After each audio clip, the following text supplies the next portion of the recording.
बात कर लेते हैं एक और नई गवर्नमेंट जॉब अपडेट के बारे में जो निकल के आई है बिहार से। Bihar estate online form 2026। इसके ऑनलाइन फॉर्म 17 अगस्त 2026 से स्टार्ट हो रहे हैं। लास्ट डेट 31 अगस्त 2026 रहने वाली है। एप्लीकेशन फ़ीस की बात आगे हम इस वीडियो में करने वाले हैं। एज लिमिट की बात भी आगे हम इस वीडियो में करेंगे। इंपॉर्टेंट डेट जैसे कि अभी हमने देखे हैं कि 17 अगस्त से इसके फॉर्म स्टार्ट हो रहे हैं। 31 अगस्त 2026 लास्ट डेट रहने वाली है। एप्लीकेशन फ़ीस की बात करें तो सिंगल पेपर के लिए जनरल ओबीसी ईडब्ल्यूएस कैटेगरी के कैंडिडेट्स के लिए 960 रुपये इसमें फॉर्म फीस रखी गई है। एससी एसटी पीएच कैंडिडेट्स के लिए 760 रुपये इसमें फॉर्म फीस चार्ज की गई है। अगर जनरल कैटेगरी बीसी और ईडब्ल्यूएस कैटेगरी के कैंडिडेट दोनों पेपर के लिए अप्लाई करते हैं तो दोनों की मिला के 1440 रुपये उनकी फॉर्म फीस रहने वाली है। और अगर एससी एसटी पीएच कैंडिडेट दो पेपर के लिए अप्लाई करते हैं तो 1140 रुपये में उनकी फॉर्म फीस रहने वाली है। एज लिमिट की बात करें तो मेल कैंडिडेट के लिए मिनिमम 18 है और मैक्सिमम 37 है। फीमेल कैंडिडेट की बात करें तो मैक्सिमम एज लिमिट इसमें रखी गई है 42 ईयर्स। पेपर 1 आपका इसमें रहने वाला है सेकेंडरी और पेपर 2 इसमें रहने वाला है सीनियर सेकेंडरी।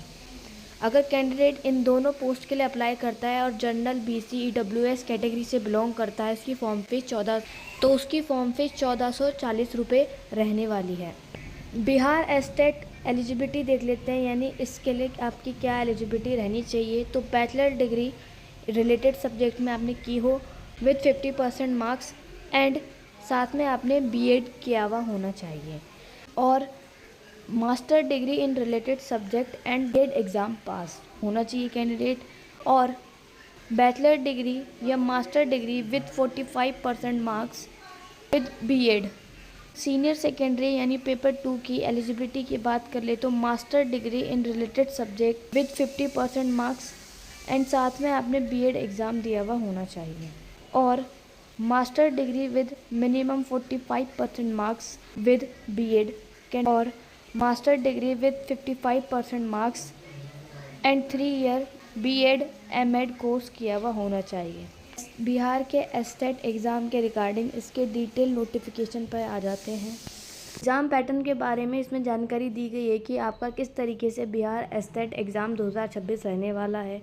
क्वेश्चन पेपर आपका बहुविकल्पीय यानी ऑब्जेक्टिव टाइप रहने वाला है। एक क्वेश्चन के लिए 1 मार्क दिया जाएगा। इस क्वेश्चन पेपर में कोई भी नेगेटिव मार्किंग नहीं की जाएगी। पेपर 1 माध्यमिका हिंदी, उर्दू, बांग्ला, मैथिली, संस्कृत, अरबी, फारसी, भोजपुरी, अंग्रेजी, गणित, विज्ञान, सामाजिक विज्ञान, शारीरिक शिक्षा, संगीत विषय, ललित कला विषय, नृत्य विषय, इन सभी विषयों के लिए एस्टेट एग्ज़ाम रहने वाला है। एलिजिबिलिटी इनके सामने लिखी गई है कि बात करें पेपर 2 की तो इसमें सीनियर सेकेंडरी के लिए जो एस्टेट एग्ज़ाम रहने वाला है वो किन किन सब्जेक्ट के लिए रहने वाला है। हिंदी के लिए उर्दू, अंग्रेजी, संस्कृत, बांग्ला, मैथिली, अरबी, फारसी, भोजपुरी, पाली, प्राकृत, गणित, भौतिक विज्ञान, रसायन शास्त्र, जंतु विज्ञान, इतिहास, भूगोल, राजनीति शास्त्र, समाज शास्त्र, अर्थशास्त्र, दर्शन शास्त्र, मनोविज्ञान, गृह विज्ञान, वनस्पति विज्ञान, वाणिज्य, कंप्यूटर साइंस, कृषि, संगीत, इन सभी सब्जेक्ट में एस्टेट एग्ज़ाम रहने वाला है। ऑब्जेक्टिव टाइप रहेगा।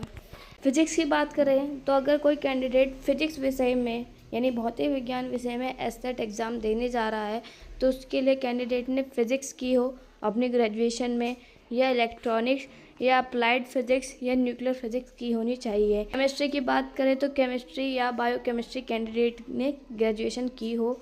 इकोनॉमिक्स की बात करें तो कैंडिडेट ने ग्रेजुएशन की हो इकोनॉमिक्स में, अप्लाइड इकोनॉमिक्स में, बिजनेस इकोनॉमिक्स में, तो वो एप्लीकेबल होते हैं इसके लिए। कॉमर्स की बात करें तो candidate master degree in commerce यानी एमकॉम कैंडिडेट ने किया हो या फिर MCom in applied business economics candidate ने किया हो तो इसके लिए एलिजिबल होते हैं। बात करें बॉटनी और जूलॉजी की तो botany, zoology, life science, bio science, microbiology, biotechnology इनमें की होनी चाहिए। मैथ्स की बात करें तो मैथमेटिक्स, अप्लाई मैथमेटिक्स वाले कैंडिडेट इसके लिए एप्लीकेबल होते हैं। एज लिमिट की बात कर लेते हैं तो इसमें मिनिमम 21 साल एज लिमिट रखी गई है। यूआर कैटेगरी के मेल कैंडिडेट के लिए 37 मैक्सिमम एज लिमिट इसमें रहने वाली है। यूआर कैटेगरी की फ़ीमेल्स के लिए इसमें 40 साल रहने वाली है। ओबीसी कैटेगरी के मेल फीमेल कैंडिडेट के लिए 40, ईडब्ल्यूएस कैंडिडेट के लिए मेल फीमेल कैंडिडेट्स के लिए 40 ईयर रहने वाली है। एससी और एसटी कैंडिडेट के लिए 42 एज लिमिट इसमें रहने वाली है। इसमें क्वालिफाइंग कट ऑफ भी दी गई है कि जो यूआर कैटेगरी के कैंडिडेट हैं उनको इस परीक्षा को पास करने के लिए मिनिमम 50% मार्क्स लाने चाहिए। ओबीसी कैटेगरी के कैंडिडेट को 45.5% मार्क्स लाने चाहिए। ईडब्ल्यूएस कैटेगरी के कैंडिडेट के लिए 42.5% मार्क्स कैंडिडेट को लाने पड़ेंगे। एससी एसटी कैंडिडेट को 40%, दिव्यांगजन को 40%, फीमेल कैंडिडेट्स को जो किसी भी कास्ट कैटेगरी से बिलोंग करती हो उनको 40% मार्क्स लाने होंगे इस पेपर को क्वालिफाई करने के लिए। एग्ज़ाम फीस की बात जैसे हम कर ही चुके हैं।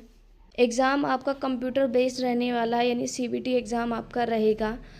2 घंटा 30 मिनट आपको टाइम दिया जाएगा इस पेपर को सॉल्व करने के लिए। यहाँ पे डिटेल नोटिफिकेशन ख़त्म होता है, जहाँ पे हमने इस नोटिफिकेशन के बारे में यानी बिहार एस्टेट एग्ज़ाम के बारे में सारी बातें कर ली हैं। आई होप आपको सभी बातें अच्छी तरीके से समझ आई होंगी। आज की वीडियो में सिर्फ इतना ही।